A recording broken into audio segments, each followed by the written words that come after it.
Silanggam at Tipaklong. Isang araw, maganda ang sikat ng araw. Abalang-abala ang lahat, lalo na si Langgam. Sa kabilang banda, may isang tipaklong na masayang naglalaro. Siya ay paawit-awit pa. Patalon-talon ito sa damuhan. Ilang sandali pa ay nakita niya si Langgam na dadaan at may bitbit na pagkain. Ito ay isang butil ng bigas. Kaibigan, bakit lagi ka gawa ng gawa? Ang ganda ng panahon. Halika at tayo ay maglaro. Napakaganda ng sikat ng araw ngayon, ang sambit ni Tipaklong kay Langgam. Salamat mahal kong kaibigan, ngunit ako ay abala sa paghahakot ng pagkain. Marami-rami pa ito. Kailangan ko itong gawin para kapag dumating ang tag-ulan, ay di ako magugutom at may sapat akong pagkain, ang sagot naman ni Langgam. Nagpatuloy si Langgam sa paghahakot ng mga iba't ibang pagkain. Iniipon niya ito, hakot dito, hakot doon. Kahit pagod na siya ay di siya tumigil. Habang si Tipaklong ay nagpatuloy sa ginagawa niya, pakanta-kanta pa rin ito. Nagsasaya habang abala ang lahat. Masaya siya sa ginagawa niya. Hindi niya iniisip ang darating na taggutom. Lumipas ang mga araw, ganon pa rin ang ginagawa ni Langgam. Ipon ng pagkain. Hindi rin nagbago si Tipaklong.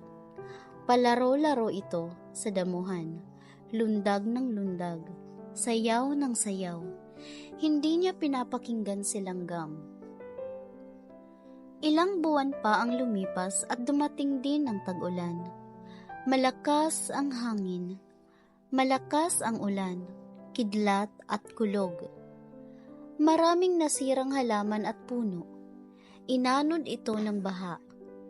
Mataas na ang tubig, walang mahanap na pagkain sa paligid. Ang bahay ni Tipaklong na halaman ay nasira. Wala siyang pupuntahan. Malamig pa naman. Naisip niya agad ang kanyang kaibigan na si Langgam. Dali-dali itong kumatok sa pinto ng bahay nito.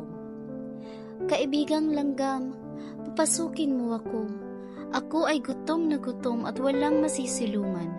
Napakalakas ng ulan, pagmamakaawa ni Tipaklong. Agad na binuksan ni Langgam ang pinto. Pinapasok niya si Tipaklong sa bahay niya. Halika kaibigan, pumasok ka at kumain, ang sabi ng mabait na Langgam. Salamat kaibigan, pasensya ka na sa abala, hiyang-hiya sagot ni Tipaklong. Ngayon alam ko na kung bakit kailangan mag-ipon ng pagkain kapag maganda ang sikat ng araw, at pagdating ng tag-ulan ay may kakainin ako. Ang pagsasamo ni Tipaklong kay Langgam. Ngumiti na lamang si Langgam. Mula noon ay nag-ipon na ng pagkain si Tipaklong kagaya ni Langgam. Wala siyang inaksayang panahon para may kakainin pagdating ng tag-ulan. Tinularan niya ang kaibigan niyang Langgam.